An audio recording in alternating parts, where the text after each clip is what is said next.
جب قرآن مختلف قوموں کے واقعات کو بیان کرے، کبھی قوم عاد کو، کبھی قوم سمود کو، کبھی قوم شعیب کو، کبھی قوم صالح کو، کبھی قوم لوط کو، کبھی حضرت ابراہیم علیہ السلام کے قصے کو بیان کرے، اس پہ جو یقین کیا جاتا ہے، کبھی حضرت یوسف علیہ السلام کے قصے کو بیان کرے تو اس پہ تو ہم یقین کر لیتے ہیں۔ اور جب قرآن رات کی صداقت کی گواہی دیتا ہے تو یقین کرتا ہے، جب قرآن زبور کی گواہی دیتا ہے، جب قرآن رات کی صداقت کی گواہی دیتا ہے تو ہم یقین کر لیتے ہیں۔ جب قرآن حضرت آدم کے قصے بیان کرتا ہے، حضرت نوح کے قصے بیان کرتا ہے، حضرت اسماعیل کے قصے، حضرت ابراہیم کے قصے بیان کرتا ہے، حضرت یعقوب کے قصے بیان کرتا ہے تو ہم سارے اس میں یقین کرتے ہیں۔ حضرت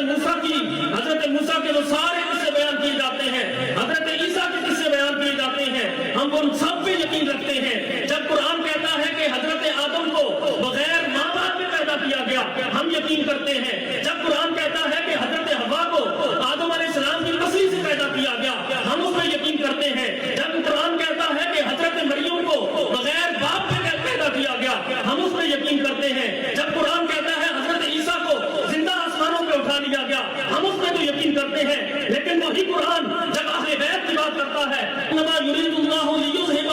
عنکم الرجس اہل البیت، ہم اس پہ تو یقین کرتے ہیں۔ جب وہ کہتا ہے کہ لا اسألکم علیہ اجرا، ہم اس کو تو پڑھ پڑھ کے لوگوں کو سناتے ہیں۔ لیکن جب یہی قرآن کہتا ہے وَسَيُجَنَّبُهَا الْأَتْقَى، جناب سیدنا صدیق اکبر امام المتقین ہے، سید المتقین ہے، جب ان کی رضا اور سارے صحابہ کے علاوہ جناب سیدنا صدیق اکبر کی رب تعالیٰ سے رضا کی الگ سے گواہیاں دیتے ہوئے قرآن کہتا ہے وَلَسَوْفَ يَرْضَىٰ، قرآن رب تعالیٰ کی رضا کی گواہیاں دیتے ہوئے کہہ رہا ہے کہ رب تعالیٰ سیدنا صدیق اکبر سے راضی ہو گیا، وَلَسَوْفَ يَرْضَىٰ کہہ کے گواہی دے رہا ہے، وَسَيُجَنَّبُهَا الْأَتْقَى کہہ کے جناب سیدنا صدیق اکبر کی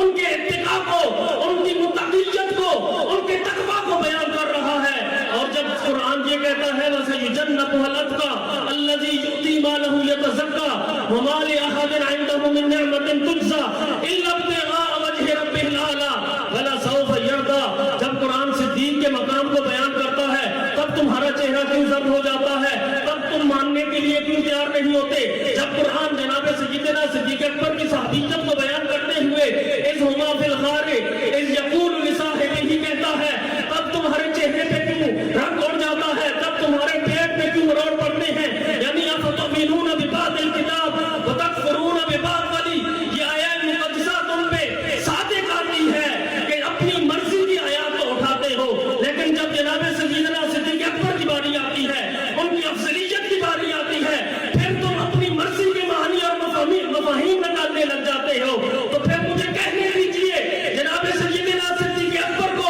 وہ مقام اور وہ فضیلتیں حاصل تھی۔ ایک جملہ کہتا ہوں، اپنے کانوں کو کھول کے دل کی سماعتوں سے سنیے گا، جناب سیدنا صدیق اکبر کو افضلیت اس وجہ سے حاصل نہیں تھی کہ وہ پہلے خلیفہ تھے۔ دوبارہ کہتا ہوں، جناب سیدنا صدیق اکبر کو پہلا خلیفہ بنایا گیا، اس وجہ سے وہ افضل نہیں تھے، بلکہ جناب سیدنا صدیق اکبر افضل تھے، اس وجہ سے جناب سیدنا صدیق اکبر کو پہلا خلیفہ بنایا گیا۔ یعنی جناب سیدنا صدیق اکبر کو خلافت مل گئی، اس وجہ سے فضیلت نہیں ملی، اس وجہ سے وہ افضل نہیں ہوئے، بلکہ وہ افضل تھے، اس وجہ سے جناب سیدنا صدیق اکبر رضی اللہ تعالی عنہ کو خلافت بھی ملی۔